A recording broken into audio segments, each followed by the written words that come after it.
વડાપ્રધાન નરેન્દ્ર મોદીના જન્મદિવસની પૂર્વ સંધ્યાએ 378 સ્થળોએ રક્તદાન શિબિરનું આયોજન. ઓપરેશન સિંદૂરની સફળતાની ઉજવણીના ભાગરૂપે મદદગાર પરિવાર, શૈક્ષણિક સંઘો તેમજ તમામ કર્મચારી મંડળોની બેઠક 14 જૂન વિશ્વ રક્તદાન દિવસ તરીકે.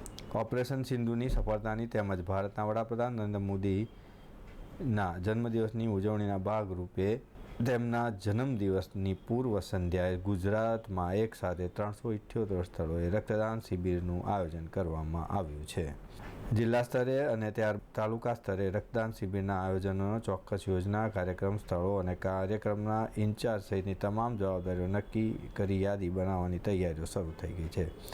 તારીખ 13/9/2025ના રોજ શનિવારે સવારે 9 કલાકે સમગ્ર રાજ્યમાં નમો કે નામ રક્તદાન જાગૃતિ રેલીનું પણ સફળ આયોજન કરવામાં આવેલ છે. આ રક્તદાન કાર્યક્રમની નોંધણી office book of world record અને વર્લ્ડ બુક ઓફ રેકોર્ડ લંડનમાં પણ થઈ ચૂકી છે.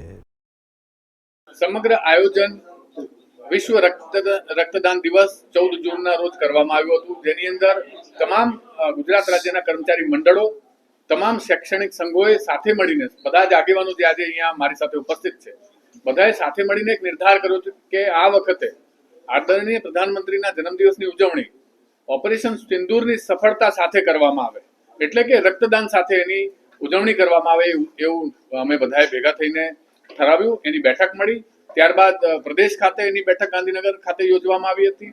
તમામ કર્મચારી મંડળો, તમામ શૈક્ષણિક સંઘોએ ભેગા મળીને, તમામ કર્મચારી મંડળોએ ભેગા મળીને નિર્ધાર કર્યો કે આપણે સમગ્ર રાજ્યની અંદર વિવિધ તાલુકાઓની અંદર રક્તદાન શિબિરોનું આયોજન કરીએ. અમારો ટાર્ગેટ હતો 300 જગ્યાઓ ઉપર રક્તદાન શિબિરો થાય, પરંતુ આનંદ સાથે જણાવતા મને આનંદ છે કે 378 કુલ બ્લડ કેમ્પ્સ થઈ રહ્યા છે, જેની અંદર ગુજરાત રાજ્યની તમામ જે બ્લડ બેંક છે એ પણ અમારી સાથે આમાં કામ કરી રહી છે અને ખૂબ સુંદર આયોજન થયું છે. આજરોજ સમગ્ર રાજ્યની અંદર તમામ શાળા કક્ષાએ વિવિધ રેલીઓનું આયોજન થયું, જેની અંદર આગામી 16મી સપ્ટેમ્બરે રક્તદાન કરવા માટેની અપીલ કરવામાં આવી છે. ઉલ્લેખનીય છે કે સમગ્ર રાજ્યની અંદર કુલ 46,000 થેલેસેમિયાના બાળકોને રક્તની જરૂર હોય છે, જેની સામે 35-36,000 જેટલું રક્ત ભેગું થતું હોય છે. અને અમારો પ્રયાસ છે કે આ થેલેસેમિયાના બાળકોને અમે અમારા તરફથી તમામ જાગૃત આગેવાનો તરફથી આ બાળકો માટે ખૂબ મોટું રક્તદાન શિબિરનું આયોજન કરવામાં આવ્યું છે, જેમને આ તમામ જે રક્ત છે થેલેસેમિયાના બાળકોને એમની જરૂરિયાત પૂરી કરવા માટે પૂરું પાડવામાં આવશે. અત્યારે રજીસ્ટ્રેશન 63,000નું થઈ ગયું છે અને ઓફલાઈન જે રજીસ્ટ્રેશન છે એના આંકડા હજી મળી રહ્યા છે અને કુલ મળીને અત્યારે 1.25 લાખ જેટલું રજીસ્ટ્રેશન ઓનલાઈન અને ઓફલાઈન ભેગું થઈને થઈ ગયું છે.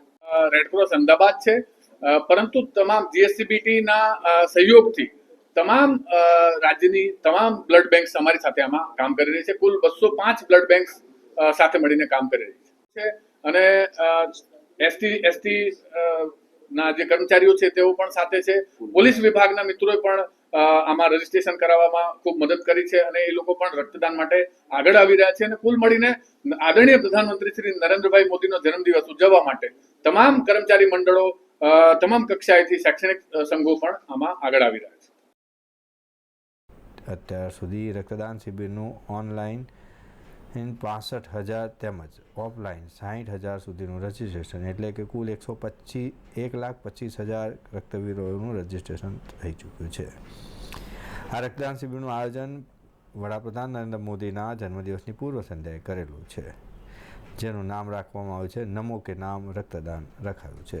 દર્શક મિત્રો, આ હતા અત્યાર સુધીના સમાચારની ખાસ ગતિવિધિ માટે આપ નિહાળતા રહો S Live ન્યૂઝ બુલેટિન. નમસ્કાર.